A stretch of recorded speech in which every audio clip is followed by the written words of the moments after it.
지난 시간에는 구약 성경에서의 12시대를 살펴보았죠. 오늘은 구약 성경 전체를 한 장의 지도 위에 압축해 보려고 합니다. 시작하기 전에 종이와 연필을 꼭 챙기세요.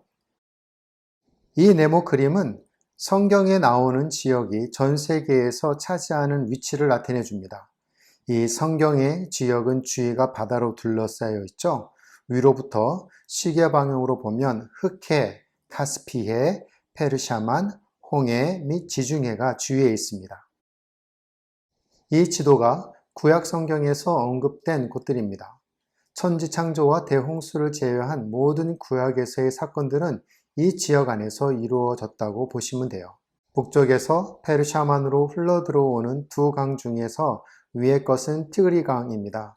이 강은 헤데겔 강이라고도 불리웠는데요. 아래쪽의 강은 유브라데 강이라고 불렸습니다. 지도 왼편에 있는 나일강이 있어 남쪽에는 애굽을 거쳐 지중해로 흘러들어가죠. 성경에서 지중해는 대해라고 불리고 있습니다. 대해의 동남쪽은 두 개의 큰 호수로 되어 있죠. 요단강으로 연결되어 있는데요. 위쪽은 신약성경에서는 갈릴리 바다라고 불리워지고요. 구약에서 가장 보편적으로 불리우는 기네넷 바다라고 했습니다. 아래쪽은 구약에서의 염해 또는 아라바 바다라고 불리웠으며 오늘날은 사해라고 합니다. 성경에 나오는 주요 나라의 이름은 이 그림에 나오는 구약의 세계 지도와 같습니다. 구약 성경의 역사는 적어도 4,000년 이상입니다. 그리고 이 모든 나라가 동시에 존재했던 것이 아니죠. 또한 처음부터 땅을 갖고 나라가 시작된 것도 아닙니다. 왜냐하면 여러 시대에 걸친 정복으로 땅을 얻었기 때문이죠. 이 경작이 가능한 비옥한 땅에서 어떤 문명이 생겼는지 알 수 있습니다. 여러분은 언제, 어디에서든지 구약 지도를 그릴 수 있을 만큼 능력을 갖고 계십니까? 머릿속에 지도를 그려 놓는다는 것은 성경을 이해하는 데만 도움이 되는 것이 아니라 성경 연구에도 많은 도움이 됩니다. 따라서 지도를 그려보면서 머릿속에 외워보도록 한번 해보세요. 이 그림은 호수에 떠있는 고기잡이 배의 앞부분이라고 생각하십시오. 고기잡이니까 배에서 무엇인가 낚싯줄 같은 것이 매달려 있겠죠? 그런데 이 낚싯줄은 모두 엉켜 있어요. 이 배의 바로 밑에는 물에 빠진 불행한 사람이 있습니다. 이 사람이 할 수 있는 것은 두 손가락을 들고 있는 것이에요. 물에 빠진 사람은 준비가 잘 되었기 때문에 풍선을 물 위로 올려보냈습니다. 풍선에는 줄이 메어져 있고 풍선이 너무 빨리 올라가지 않도록 줄에 벙어리 장갑을 매달았어요. 호수의 저 앞에는 물벌레 한 마리가 있습니다. 왼쪽에서 일어나는 일들을 피해서 안전하게 지나가기 위해 두 개의 더듬이를 뻗고 있어요. 자, 이제 여러분께서 연필을 가지고 약 3번 정도 스스로 그려보십시오. 이 그림은 헬린 나팍스라고 하는 10대 소년 화가가 이 이야기를 그린 것입니다. 창세기, 역사 이야기를 구약의 지도 위에 올려놓아 볼까요? 천지 창조의 처음 5일이 지난 후에 성경에는 티그리스 유브라다 계곡에서의 인간에 대한 이야기가 시작됩니다. 이 두 강은 에덴의 동산을 흘러갔습니다. 천지 창조 직후에 인간은 죄에 빠졌습니다. 인류는 악화해졌고 이에 따라 하나님께서는 노아의 8 식구만 제외하고는 모두 멸망시키셨죠. 후에 모든 민족이 바벨탑으로부터 흩어졌습니다. 지도에서 사자는 창세기 1장부터 11장 사이에 4대 사건을 뜻합니다. 천지창조, 인간타락, 대홍수, 바벨탑 사건이죠. 그리고는 하나님께서 아브라함을 택하셨습니다. 아브라함의 고향은 우르입니다. 하나님의 부르심에 따라 아브라함과 그의 가족은 메소포타미아 지방의 하란 땅으로 이주하였습니다. 후에 가나안 땅으로 옮기게 되죠. 그리고는 마침내 애굽 땅으로 들어갑니다. 따라서 창세기는 지리적으로 보면 이와 같이 되죠. 에덴에서 시작해서 애굽으로 끝납니다. 창세기의 12장부터는 다음에 4사람에 대해 쓰여지고 있습니다. 아브라함, 이삭, 야곱, 요셉입니다. 아브라함은 가나안 땅으로 들어가서 두 아들을 낳았죠. 이스마엘과 이삭입니다. 이 두 아들은 각각 아랍과 이스라엘 민족의 조상이 되었습니다. 이삭은 가나안에서 두 아들을 낳았는데 에서와 야곱입니다. 이들은 에돔과 이스라엘 민족의 조상들입니다. 야곱은 12지파의 조상입니다. 창세기 1장에서 11장 사이에는 인간의 죄로 이야기가 시작되지만 12장에서 50장에는 아브라함의 후손 예수 그리스도를 통해 올 구원의 이야기로 시작됩니다. 출애굽기 기원전 1800년경에서 1400년경 유대인이 애굽에서 인구가 불어나서 적어도 350만 명이 되는 것을 짐작할 수 있습니다. 민수기에 쌓을 수 있는 20세 이상의 남자만 60만 명이 넘는다고 했으니까요. 어떤 학자들은 출애굽기에서 애굽을 탈출했던 유대인이 600에서 700만 정도라고 추정하고 있어요. 출애굽기에서는 유대인들이 애굽에서 홍해를 건너 홍해에 있는 반도 위에 시내산으로 탈출하는 것으로 보여줍니다. 홍해가 얼마나 갈라졌을까요? 궁금하지 않으세요? 유대인 전부와 그들의 짐과 가축이 하룻밤에 건너기 충분할 만큼 넓게 갈라졌다라고만 우리는 알고 있어요. 만일 350만 명이 두 줄로 해서 건넜다고 생각해 봅시다. 그러면 모두 건너려면 35일이 걸린다고 해요. 애굽을 떠나올 때 많은 물건들을 가져왔고 잘 조직된 사람들이 아니라 오합지졸이었죠. 적어도 5만 줄로 해서 건넜을 때 하루 만에 건널 수 있다고 됩니다. 만일 그렇다면 홍해는 적어도 약 16km 정도로 넓게 갈라졌을 거예요. 그러기에 하나님께서 백성들로 홍해를 건너게 하신 이 전능하신 기적을 성경에서 자주 말해주고 있는 것은 조금도 이상한 것이 아닙니다. 레위기 레위기에서는 신의 산만이 나타납니다. 레위기는 약 2년 동안 정적인 역사 이야기가 쓰여져 있어요. 이때에는 안식과 하나님의 법과 성막 짓는 법을 배우고 가나안으로 행진 대열을 조직해 나가는 시간이었습니다. 유대인들은 출애굽기 19장에서 시내산에 도착하여 민수기 10장까지 시내산에 머물렀습니다. 민수기에서 유대인들은 약속의 땅 남쪽 끝에 있는 가데스 바네아로 여행을 했습니다. 생각할 수 있는 모든 증거를 보여주셨음에도 불구하고 그들은 하나님께서 약속의 땅을 주실 것을 믿지 못했어요. 그들은 아무런 어려움 없이 또한 자기들이 아무런 노력을 하지 않아도 약속의 땅을 물려받을 것이라고 잘못 생각했습니다. 이런 불신의 세대가 모두 죽을 때까지 광야에서 40년간 방황을 하게 되었습니다.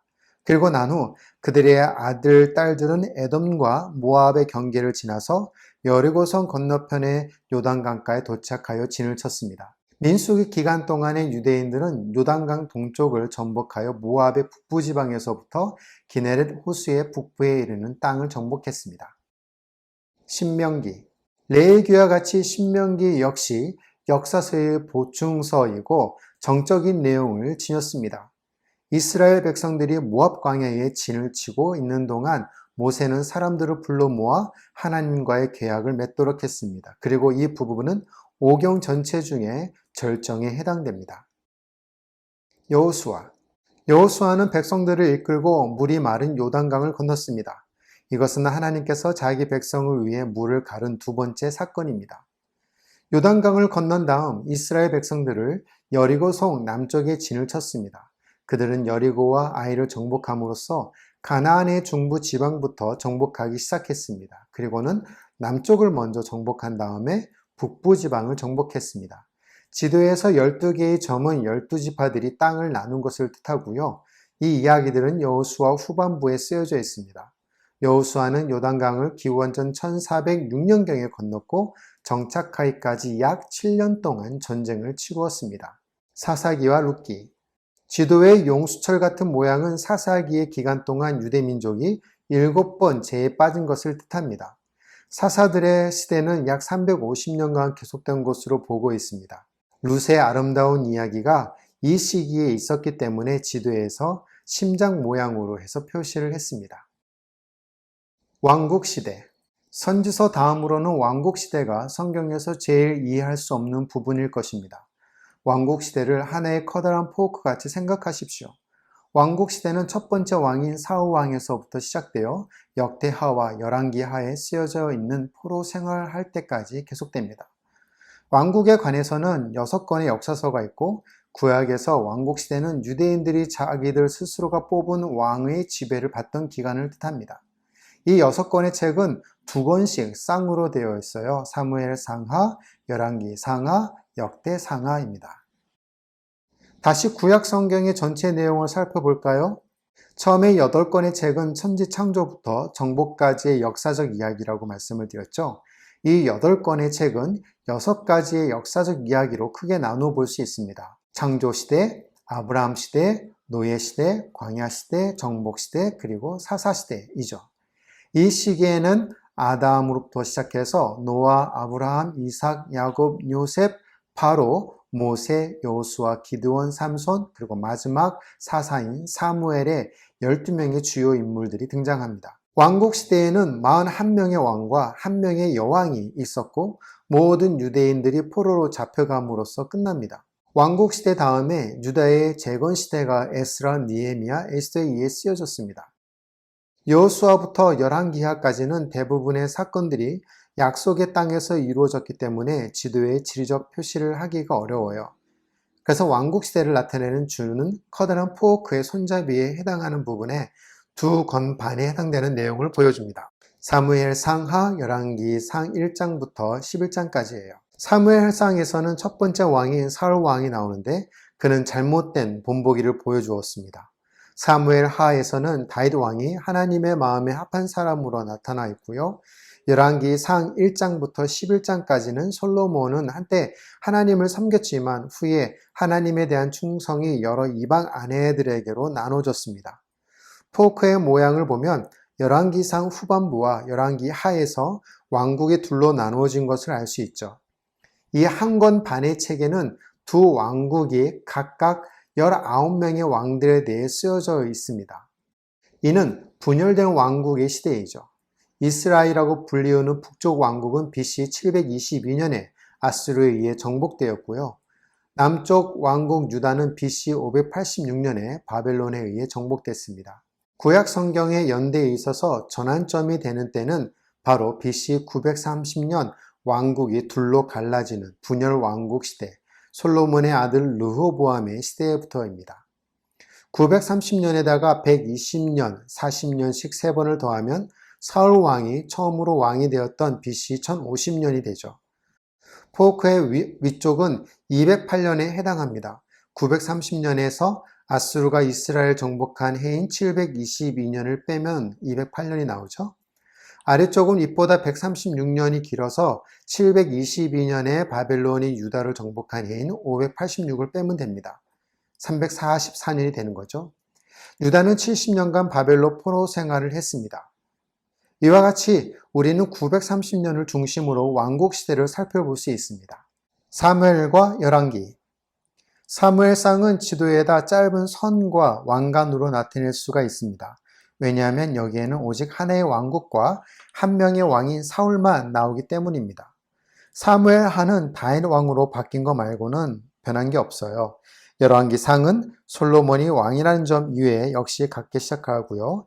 그러나 열왕기상 후반부부터는 솔로몬의 아들 르호보암의 시대부터 분열된 왕국에 대해서 기록됐습니다. 열왕기 하에서는 두 유대 민족의 왕국 중에서 북쪽은 아수르에게 먼저 정복당하고 후에 남쪽 유다는 바벨론에게 정복되는 것으로 끝납니다. 역대 상하. 사무엘 상하와 역대기 상하를 지도에 그려보았기 때문에 이제 역대 상하를 지도에 표시하는 것은 어렵지 않습니다. 역대상은 근본적으로 사무엘 하와 같게 됩니다. 역대하는 열왕기 상하와 같게 됩니다. 정확하게 말한다면 역대하는 앞에 포크에서 솔로몬으로 시작되어서 바벨론으로 포로되어 간 아래쪽의 포크 갈퀴에 해당되는 거죠. 역대 상하에서는 유다의 왕들에 대해서 기록하고 있으며 이 왕조는 실제로 약속의 왕조로서 왕 중의 왕이신 그리스도로 이어지게 됩니다. 에스라, 니에미야, 에스더. 에스라와 느헤미야는 바벨론 포로 생활을 떠나서 유대 땅 예루살렘으로 돌아오는 3번에 걸친 유대인들의 귀환에 기록되어 있습니다. 에스더는 1차 귀환과 2차 귀환 사이에 바사의 왕비가 되었고 여기에 이제 구약 성경의 역사적, 지리적 흐름을 하나의 지도 위에 나타냈습니다. 지도로 본 구약 성경의 오른쪽 중간 부분을 보십시오. 창세기에 시작되어지는 부분이 4로 되어져 있습니다. 창세기는 두 단락으로 나눌 수 있는데요. 창세기 1장부터 11장까지 한 단락과 12장과 50장까지의 단락입니다. 앞에서 말씀드렸던 것처럼 창세기 1장부터 11장에는 큰 사건 4개가 있습니다. 천지 창조와 인간 타락, 노아의 홍수, 바벨탑 사건이죠. 창세기 12장에 하나님께서 아브라함을 부르셔서 메소포타미아 하란을 지나 가나안 땅, 약속의 땅으로 들어가게 하죠. 그리고 마지막 애굽에 거하게 됩니다. 이것이 창세기 50장까지 걸치면서 아브라함, 이삭, 야곱, 요셉에 대한 이야기이죠.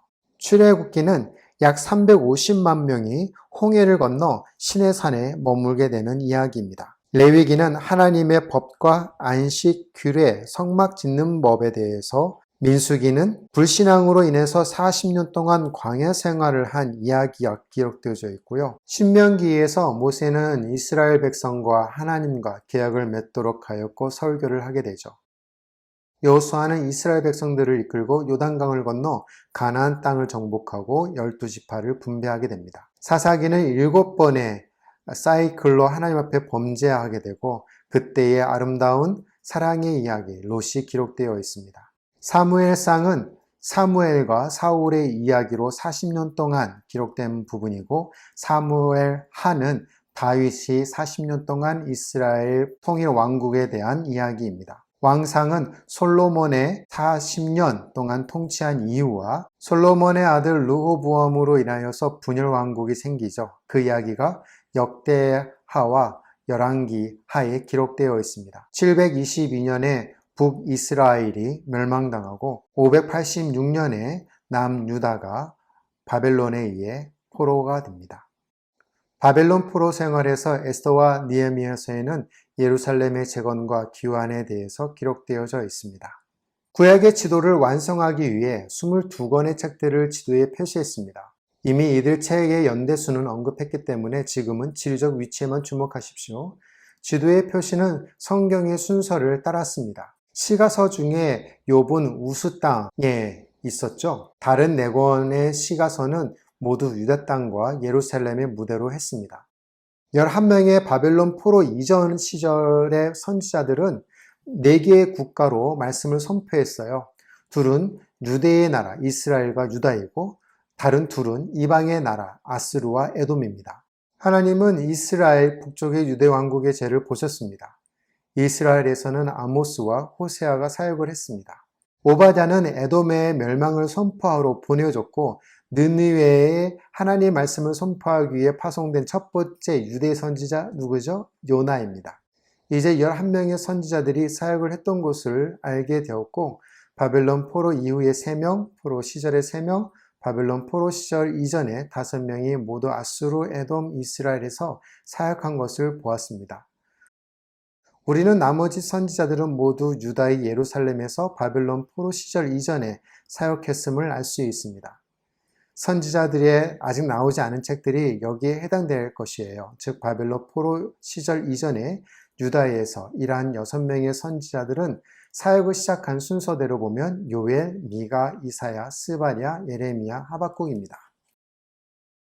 앞서 지도를 그려본 것처럼 지금까지의 지도를 종이 위에 직접 그려보십시오. 그리고 책을 보지 말고 그 지도를 다른 사람에게 보여주며 설명을 해보십시오. 이렇게 하면 곧 정리된 성경의 내용을 간직할 수 있게 됩니다. 다음은 구약 성경의 각 권의 주제를 나눠보도록 하겠습니다. 감사합니다.